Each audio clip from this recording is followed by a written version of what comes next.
Pour illustrer tout cela, maintenant nous allons faire intervenir successivement les 3 établissements de santé, qui seront parfois accompagnés d'ailleurs de personnes bénéficiaires du dispositif RPS des établissements. Donc pour commencer, on va, comme je dis, on n'est jamais mieux servi que par soi-même, donc on va commencer par l'Association hospitalière de Bretagne. Voilà, donc vous pouvez venir, toutes les 3, je crois que vous êtes 3, c'est ça ? Alors, je vais vous laisser vous présenter, vous pouvez vous installer.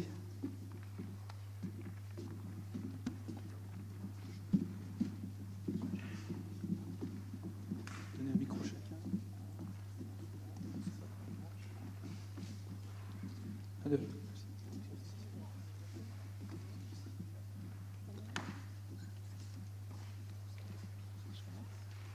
Bonjour à tous.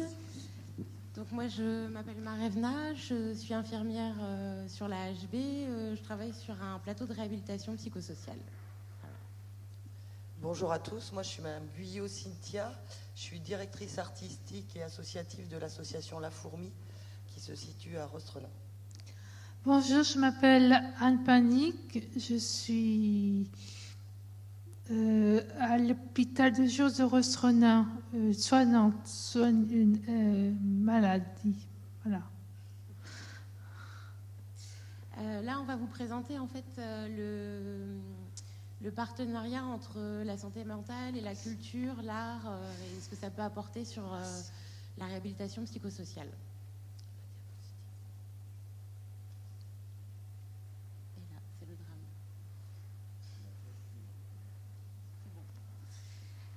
Je vais commencer déjà pour faire un petit point sur la HB, donc l'association hospitalière de Bretagne. Elle est implantée donc dans le 22 et sur le 56 avec différentes antennes. Et en fait, depuis 2013, on travaille sur de la réhabilitation psychosociale, d'abord avec l'implantation d'un pavillon qui a une activité de RPS, avec un plateau psychosocial qui s'est mis ensuite en place, et puis le déploiement de la RPS sur les hôpitaux de jour, en fait.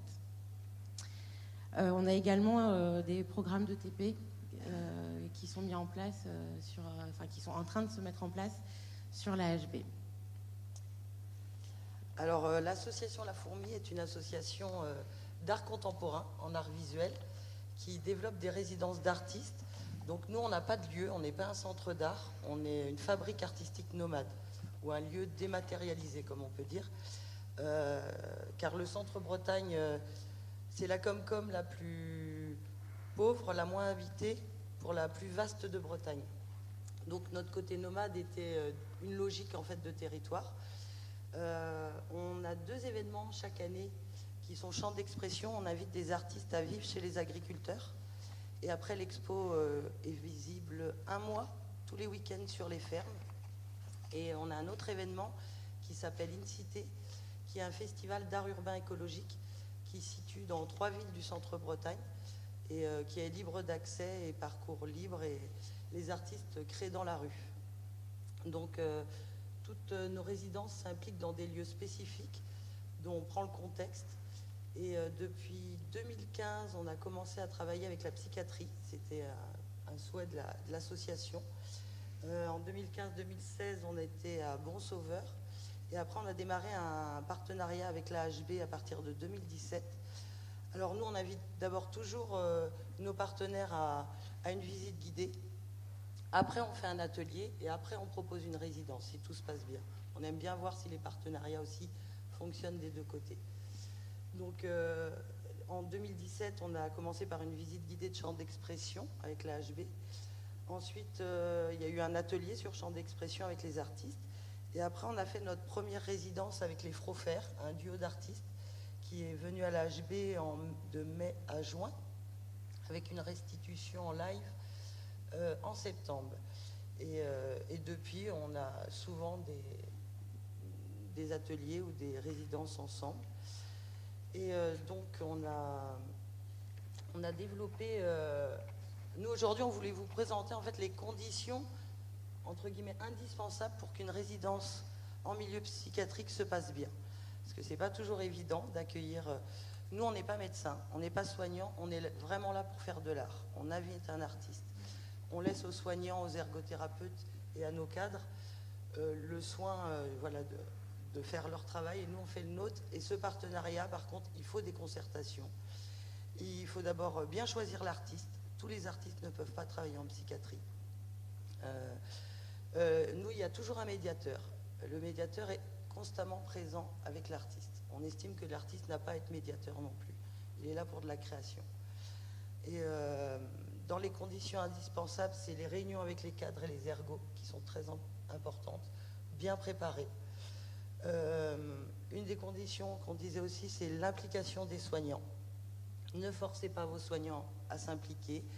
C'est important qu'ils aient un pris parti, qu'ils aient vraiment envie. Nous, l'association, on met les usagers et les soignants dans le même projet.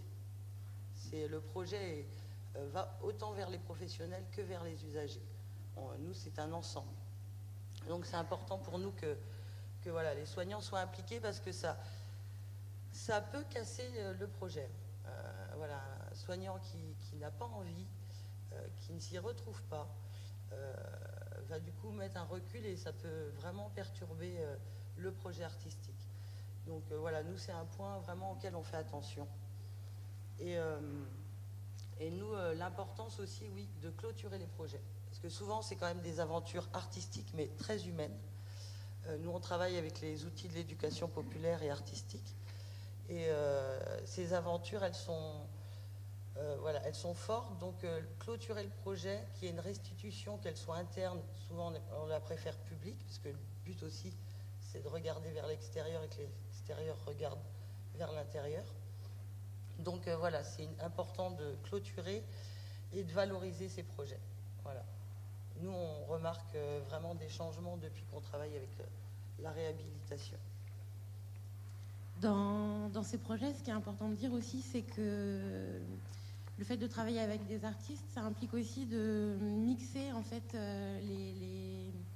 mixer les gens, d'avoir plusieurs générations, d'avoir des enfants avec des adultes, avec des personnes plus âgées, d'avoir des artistes, des écoles, des collèges, des hôpitaux, des GEM. Enfin vraiment, c'est de multiplier comme ça les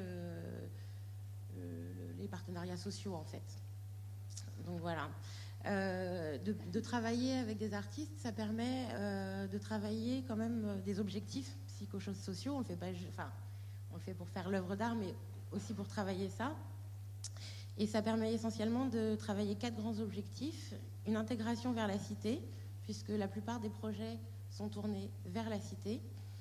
De travailler les capacités cognitives, d'améliorer les compétences émotionnelles et ses compétences sociales.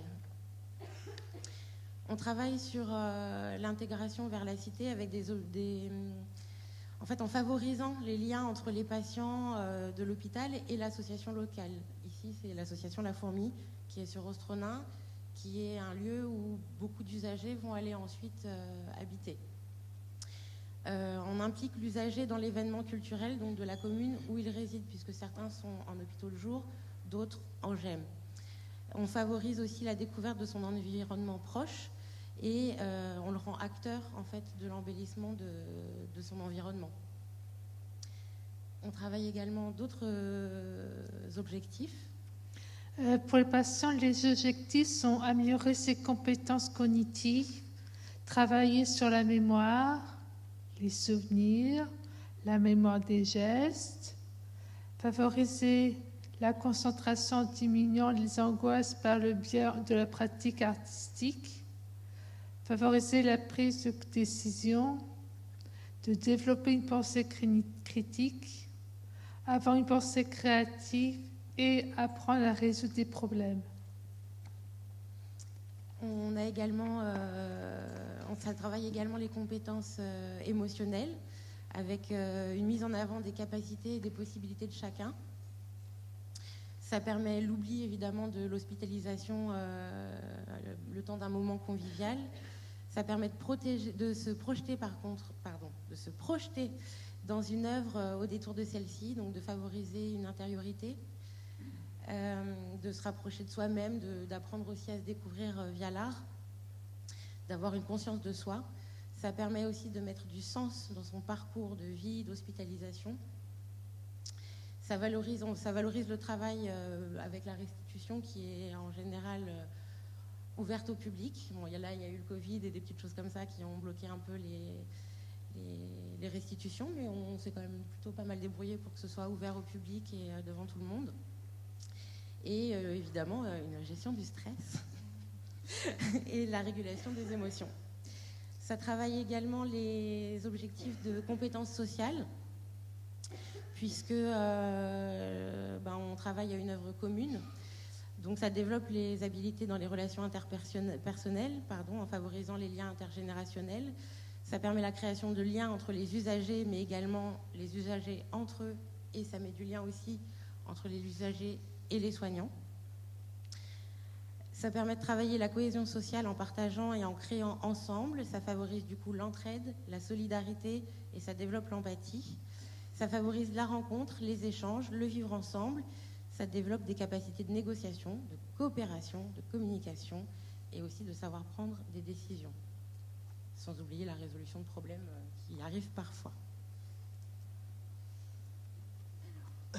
Donc nous, on a voulu vous montrer, partir de deux résidences qu'on a menées. Donc une en IME et une à l'HB. Donc la première en IME, c'était avec l'artiste Erwan Babin. Alors j'ai voulu vous présenter cet exemple parce que c'est une résidence où rien n'était prévu à l'avance. Donc ce qui peut perturber beaucoup les encadrements. Mais cet artiste-là a cette spontanéité-là. Donc on a rendu un dossier, alors c'était un dossier censé être ARS, mais nous on l'a passé en éducation artistique et culturelle. Parce qu'on estimait que l'IME, avec 3 professeurs et 75 élèves, était aussi, on les a considérés comme des élèves. Et donc on est arrivé avec un planning vide. Donc ce qui pouvait être perturbant pour les éducateurs, on le comprend, mais c'était le principe du projet. Et c'est là qu'il faut faire confiance aux structures culturelles, parce que nous on cadre, ça paraît spontané, mais en fait c'est très cadré derrière. Et donc l'artiste était présent 1 mois à l'IME, il dormait sur place, il mangeait le soir avec les internes, et il a décidé de garder la même tenue tout le mois. Et en fait, ce sont les élèves qui sont à l'IME de Saint-Bugan, qui sont la plupart autistes, qui venaient vers lui. Et le planning se remplissait au fur et à mesure des demandes. En fait, on laissait venir. Et le projet s'est construit sur les demandes. Donc, il a créé une vidéo. Il les invitait une fois qu'un élève disait « moi, je fais du skate, j'aimerais bien que tu viennes voir du skate ». Ça crée, un projet d'atelier. Et donc, il a créé une petite vidéo. Et moi, je tenais à vous montrer un peu des exemples aujourd'hui. On va parler beaucoup. Et on va montrer aussi les belles choses qui se créent. Alors, je vous ai donné un exemple. C'est 1 minute sur un DVD qui est à la DPEI, que vous pouvez trouver, ou sur le site de l'ARS. Et où c'est un retour des éducateurs qui ont été surpris, en fait, par cet élève qui pensait fan de foot, qui ne parlait jamais de ce que vous allez voir, donc du slam. C'est un élève qui écrivait et qui slamait dans son coin. Et les éducateurs l'auront découvert le jour du film. Donc voilà. Je peux lancer. Oui.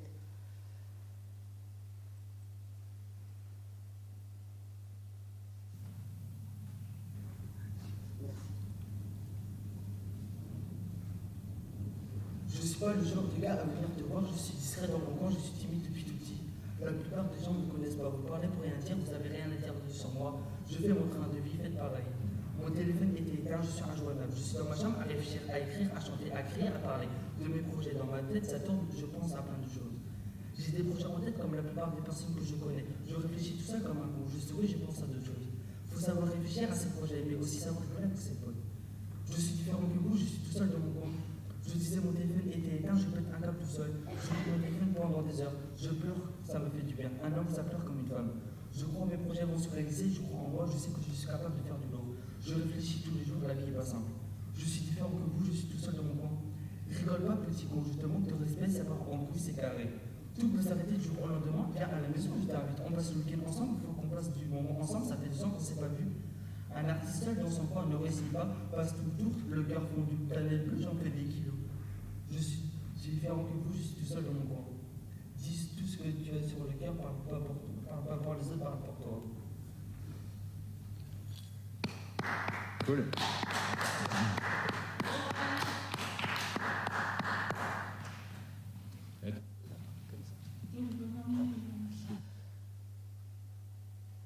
Donc voilà, nous on trouvait ça, il y a 22 sur 75, 22 élèves ont voulu participer. Donc on était très heureux. Voilà, c'était une restitution en temps de Covid, donc on a fait 15 projections de 3 élèves avec leurs accompagnants dans une petite salle. Mais on a quand même projeté et après elle a été restituée au cinéma de Loudéac, cette vidéo. Et donc beaucoup d'élèves, enfin beaucoup de soignants étaient surpris parce que montraient les élèves à l'artiste, en fait, qui abordait, qui a peut-être pris un biais, justement, comme il n'est pas médecin et voilà, il était différent aussi. Il est très spontané, cet artiste, et on a l'impression qu'il plane tout le temps, alors qu'il sait où il va. Mais voilà, ça les a... Il leur a fait ressortir ça de chez eux. Et ce projet-là a vraiment été très... Pour ce jeune de slam, du coup, on a proposé aux éducateurs de faire intervenir un musicien et un chanteur, parce que, voilà, là, il a appris, c'est ce qu'il fait tout seul, mais accompagné, voilà, il se débrouille déjà pas mal. Il a besoin un peu d'accompagnement sur le slam, mais je veux dire, il a déjà le truc, quoi. Donc voilà, on a proposé derrière d'aller chercher d'autres intervenants artistiques que nous, on est dans le visuel, mais pour cet élève-là. Un deuxième exemple, donc ça c'était plutôt pour la pédopsychiatrie, un deuxième exemple c'est sur Évasion 2. Donc c'est le premier projet mené à l'AHB avec carte blanche de la part des cadres, ce qui est merveilleux pour nous. Il n'y a pas de contraintes et c'est hyper important. Donc ce projet, rien que le titre était important, Évasion. Et les artistes voulaient aborder la notion de comment on peut s'évader métaphoriquement, pas forcément physiquement, mais au moins qu'est-ce que l'évasion quand on parle d'enfermement, qu'est-ce que peut être l'évasion pour les usagers et les soignants qui ont participé. Donc ils sont allés dans l'AHB et un peu aux alentours prendre des photos, tout d'abord. Et on ne va pas vous montrer tout le film, il dure 12 minutes. On va vous montrer le début du film qui commence par parler de l'enfermement. Et tout au long du film, il y a des textes, il y a eu du sound painting de fait. Donc, où un chef d'orchestre, on donne des instruments de musique à tout le monde et il y a un chef d'orchestre qui demande à chacun de jouer de la musique. Et donc, cette vidéo a été restituée en live où les usagers ont fait du sound painting direct sur la vidéo.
Donc ça, c'est juste un petit extrait du film. On va couper court. Juste pour rappeler que ce que disaient les collègues du C3RB, en fait, avec l'art, le positionnement, c'est celui-là, c'est celui de faire impliquer les patients, c'est eux qui vont venir, c'est eux qui vont proposer leurs idées, et nous, on va juste les accompagner dans ces idées-là, et tout ça va leur donner une confiance en eux, et les impliquer aussi, et les intégrer vers la cité. Voilà, je vous remercie. Merci. Merci.